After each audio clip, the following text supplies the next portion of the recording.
हम लोगों ने बात की प्राचीन भारत की, और अब हम बात करेंगे मध्यकालीन भारत में। और इंडिया जीके के अंदर मध्यकालीन भारत में हम लोगों ने कौन कौन से पार्ट पढ़ने हैं उस पर बात करते हैं। तो एक बार जो हम पढ़ चुके थे, एक्चुअली उसको बोर्ड से मैं हटा चुका हूं, उसको दोबारा मैं यहां पर लिख देता हूं।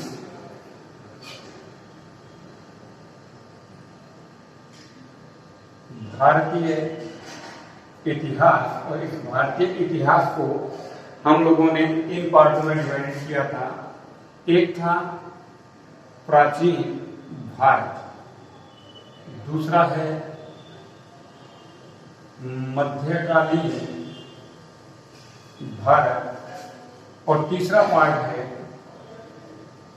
आधुनिक भारत।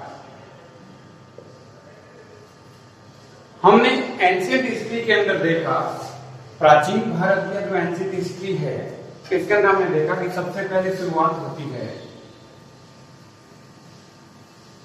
सिंधु सभ्यता या इंडस वैली सिविलाइजेशन।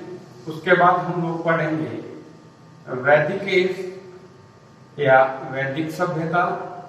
उसके बाद हम लोग पढ़ेंगे जैन और बौद्ध धर्म। इसके बाद हम लोग पढ़ेंगे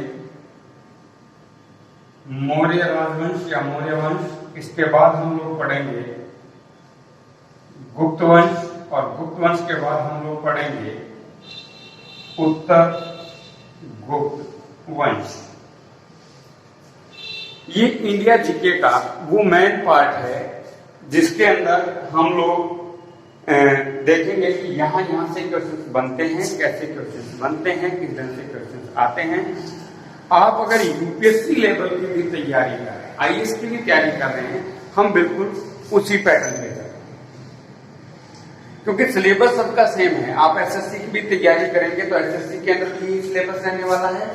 आप अगर आरएस की तैयारी कर रहे हैं तो भी इंडिया जीके के अंदर यही सिलेबस रहने वाला है।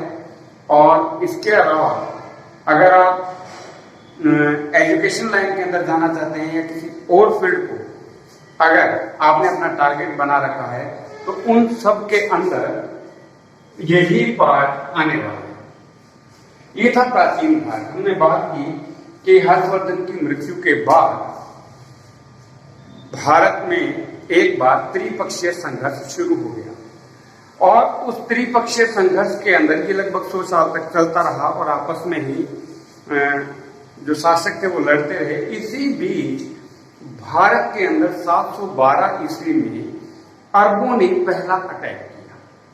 मैं आपको थोड़ा सा डायग्राम के द्वारा समझाता हूं, ये आपके इजी समझ में आ जाएगा। ये हमारे भारत का जो ऊपरी हिस्सा है, और ये हमारा वर्तमान भारत है, और ये पाकिस्तान है। यहां पर जो वर्तमान में शासन है वो सिंध है। ये जो क्षेत्र है ये सिंध क्षेत्र है, और इस सिंध क्षेत्र में एक हिंदू शासक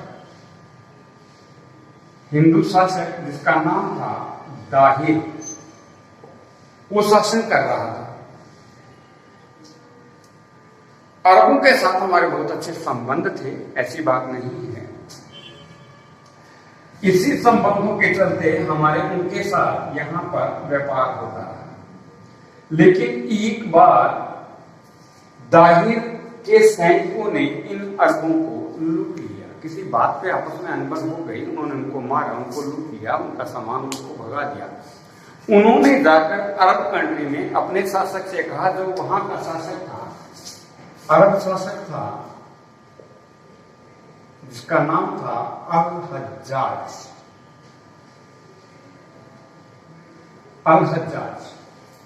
कि सर हम बिजनेस करने के लिए गए थे, हमारी कोई गलती नहीं है, और हम पे अटैक किया गया, हमारा सारा सामान लूट लिया। अल हज्जाज ने अपने सेनापति मोहम्मद बिन कासिम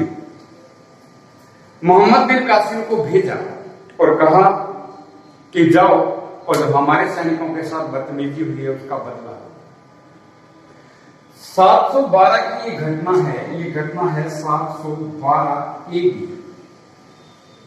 एनो डोमिनी की या ईस्वी की। 712 ईस्वी में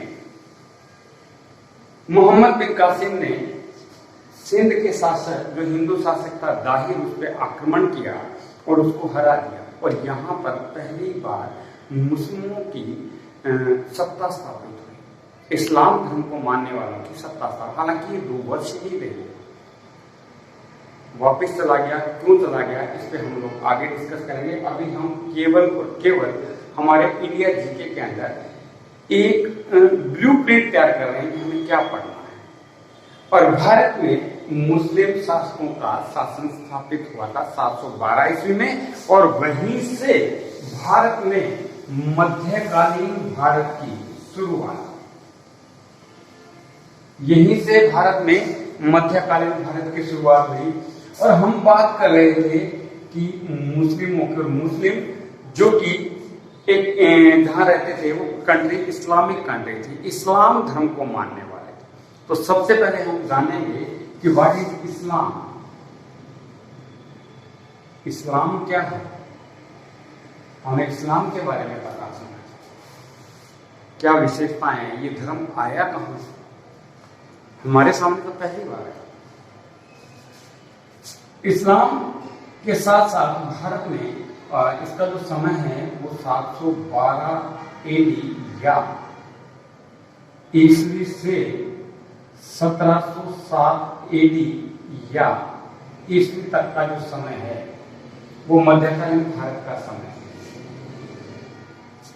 लेकिन भारत में सबसे पहले ये लोग आते थे, सबसे पहले इस्लाम धर्म को मानने वाले अरबों ने अटैक किया, 2 साल अटैक किया। उसके बाद भारत पर 2 तुर्कों का आक्रमण हुआ। पहला हुआ 1000 ईस्वी में, 1017 तक 27 तक उसके आक्रमण होते रहे। उसके बाद नेक्स्ट आक्रमण हुआ था 1191। हालांकि पहले अटैक में तराइन के प्रथम युद्ध में मोहम्मद गोरी हार गए, लेकिन 1192 ईस्वी में मोहम्मद गोरी ने दोबारा दिल्ली पे आक्रमण किया, और उस वक्त वहां का शासक था पृथ्वीराज तृतीय या पृथ्वीराज चौहान, जो अजमेर का शासक था, और दिल्ली उसके